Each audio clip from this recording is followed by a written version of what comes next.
waraysi ay siisay in maleeshiyaad taabacsan Israa'iil oo caloosho shaqaystayaal lagu arkay dagaalka taasoo ay sheegtay in Israa'iil iyaduna laga argooso doono arrintan ayaa waxay u egtahay inay soo dedejin doonto in Ruushku uu taageero la xadla u muujiyo ururada ay kamid tahay Hamas iyo Hezbollah taasoo ka dhigan in iyaduna ay mar kale dhulgariir ku noqon doonto qadiyada dhanka kale madaxweynaha dalkaas la doortay dhawaan Macron ee dalka Faransiiska ayaa khadka telefoonka wuxuu kula xiriiray dhigiisa dalkaasi Russia iyagoo uu yahay ninka kaliya mar walba telefoon soo diray Putin ayuu kala hadlay sidii loo saafjari lahaa dagaalka Mr Putin ayaa u sheegay haddii dalalka reer galbeedku ay daacad ka tahay inay dagaalka joojiyaan oo dagaalku istaago marka horeysa iyagu inay joojiyaan isku hubaynta iyo waliba gargaarka hubka iyo saanada ay siinayaan ayuu yiri dawladda dalkaasi Ukraine isla markaana wuxuu sheegay in waligiiba isagu diyaar u ahaa in wada hadal galo saddexdii sano ugu dambeeyay waxaan diyaar u ahaa ayuu yiri inaan wada hadal la galo oo aan wada hadal dhab ah aan ku wajaho ayuu yiri ciladan iyo dhibaatooyinka halkaas ka jira laakiin wuxuu ka digay dalalka reer galbeedka ay u muuqdaan kuwa isbihinbihinaya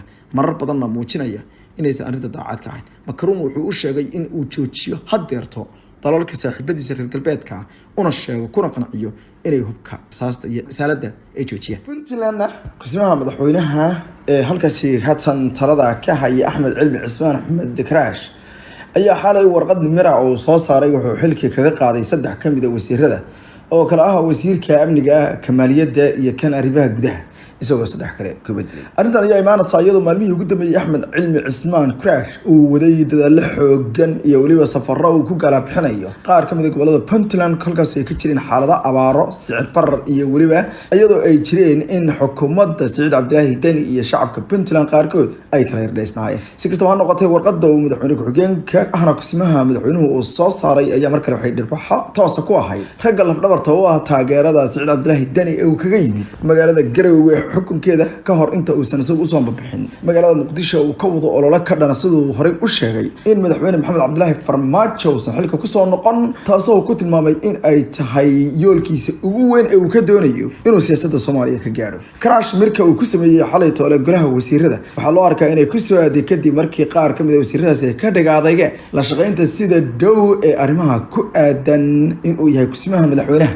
ana ninka talada ugu dambaysan dartay Puntland iska leh khilaaf xoogan ayaa ka dhashay arrinta dastuurka uu ka leeyahay qodobka 81 ee ah inuu madaxweynuhu dalka ka maqan yahay goorsi wareysay madaxweyne Dani wuxuu ku dooday inuusan dalka ka maqnayn maadaama uu joogo magaalada Muqdisho xarunta dalka si daraadeedna aan loo daliilsan karin inuu yahay Mr Crash kusim haddaba qaar kamid ah mufassiriinta dastuurka ayaa sheegaya in gudaha marka laga hadlayo dalka loola jeedo Puntland maadaama Saciid Cabdilaahi Dani uusan hayn madaxweynaha Soomaaliya si daraadeedna dastuurka Puntland uu cadeynayo waxa laga wado gudaha deegaanada Puntland si kastaba ha noqotee arrintan ayaa markale waxay keenaysaa in ay